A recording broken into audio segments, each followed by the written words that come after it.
격암유록의 진실을 밝힌다. 격암 남사고는 1509년에 태어나 1571년에 사망하였다. 조선 중기 명종시대의 학자이다. 호인 격암은 중국 사서 삼경 중의 하나인 대학의 경물치지에서 깨달은 바 있어 호를 격암이라 지었다고 전해진다. 참고로 경물치지란 실제 사물의 이치를 연구 분석하여 지식을 완전하게 합니다. 그는 역학, 참의, 감여, 천문, 지리, 관상, 복서 등에 통달하였다고 한다. 여기서 참이란 도참이라 일컫기도 하며 내용 형식에 관계없이 미래에 일어날 일에 대한 예언하는 것을 말하며 감여는 풍수지리를 말한다.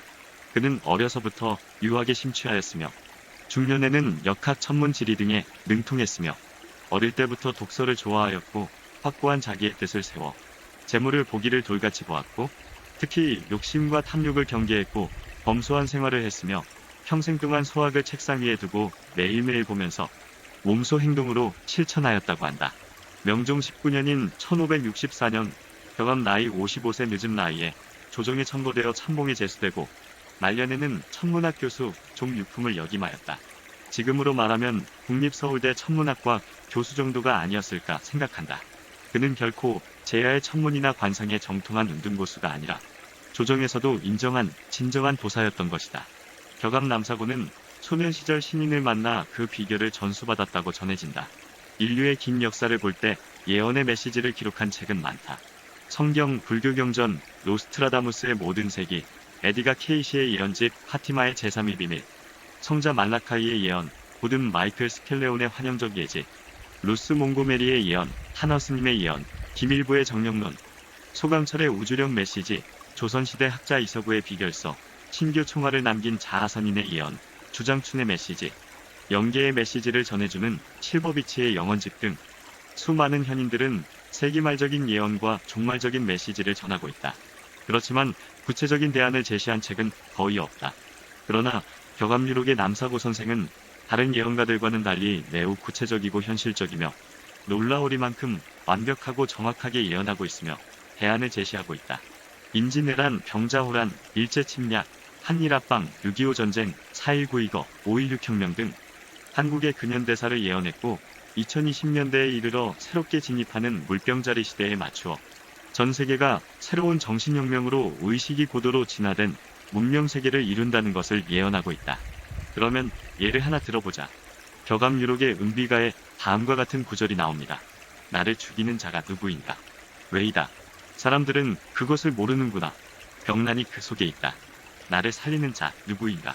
소나무다. 소나무 아래 머물러라. 깊은 골짜기가 좋구나. 원문의 여인대화에서 여인화를 합하면 외가 되고 원문의 18가공은 18의 공을 더하면 송이 됩니다.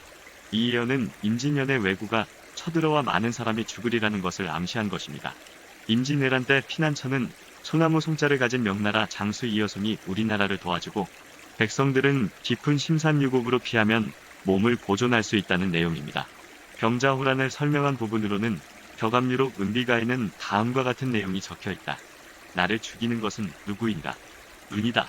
하늘을 모르니 병난이 그 속에 있구나. 나를 살리는 것은 누구인가? 집이다. 집을 나서지 말라. 대들보 아래 머물러라.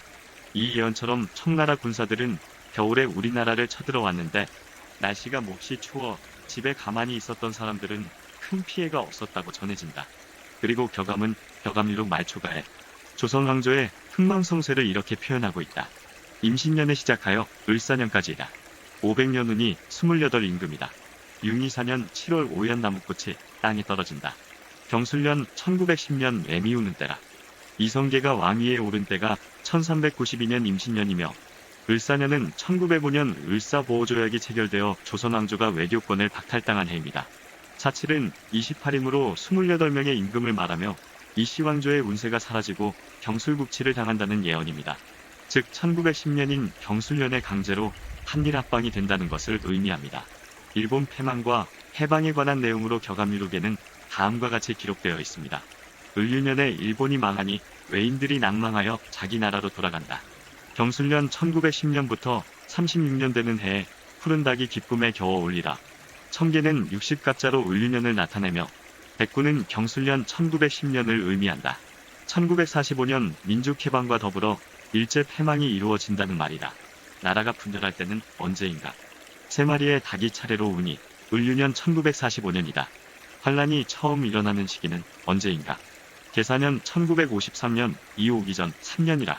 위의 예언은 청계는 60갑자로 을유년을, 편사는 계사년을 의미합니다. 1945년 국론의 분열이 일어나고 1950년 6.25 전쟁이 일어난다는 내용입니다. 6.25 전쟁 시 피난처와 휴전에 관한 내용으로 격암유록 말초가와 마른론에 다음과 같은 내용이 기록되어 있다. 부산은 안심하고 지낼 땅이니 난리가 침범치 못하리라. 전쟁은 언제 끝나는가? 진사년 1952년 의눈에, 계사년 1953년 7월에 끝나리라. 이 말은 휴전협정회담이 1952년부터 시작된다는 말입니다. 할금을 합치면 부가 되며 용사는 60갑자로 진사이며 함량은 기밀을 뜻합니다. 부산은 공산군이 침범치 못하며 휴전은 1953년 7월에 이루어진다는 예언입니다.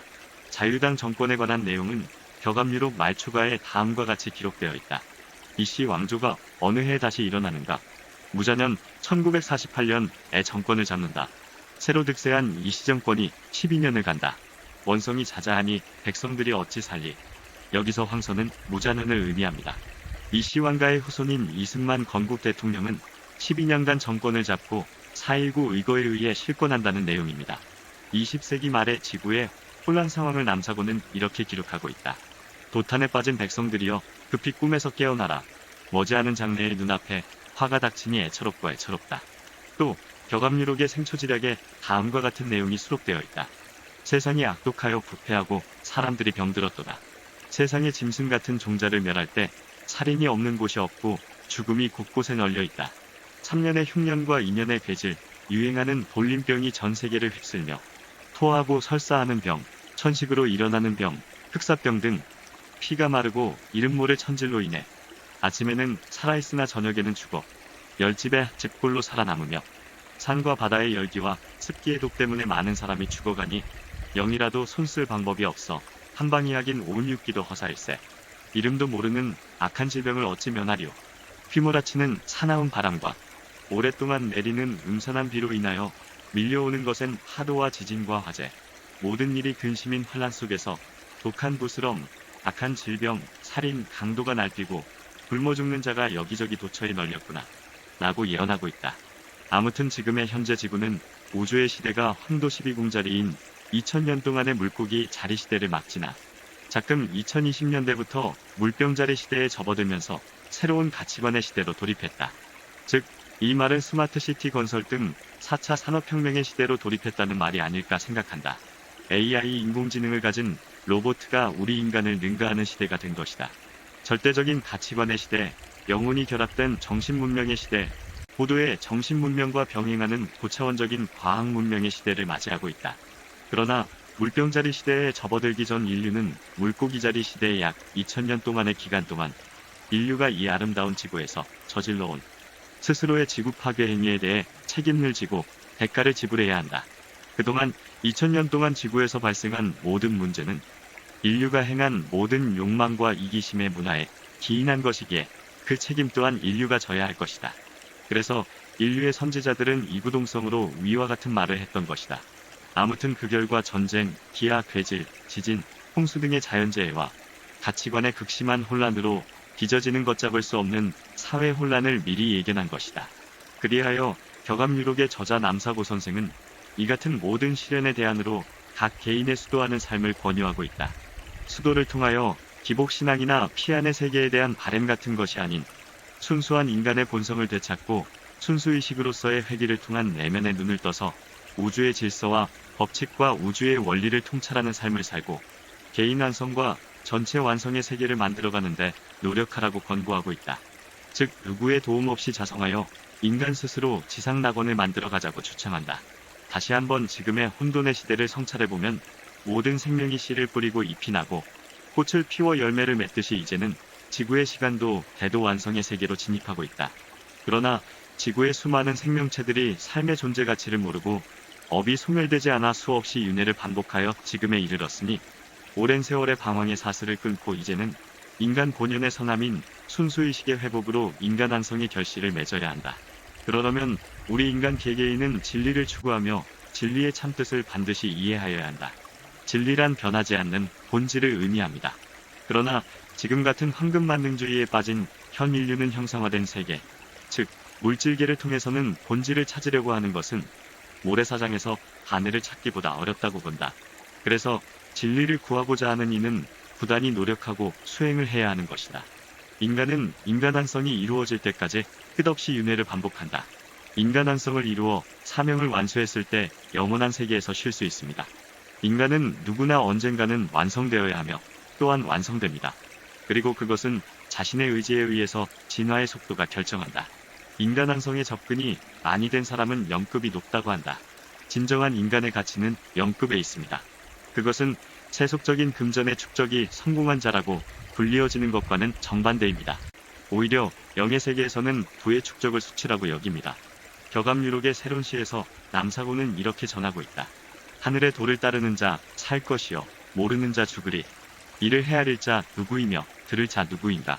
세상 사람들이 이런 진실들을 어찌 알 것인가. 그러나 지혜 있는 자는 알 것이다.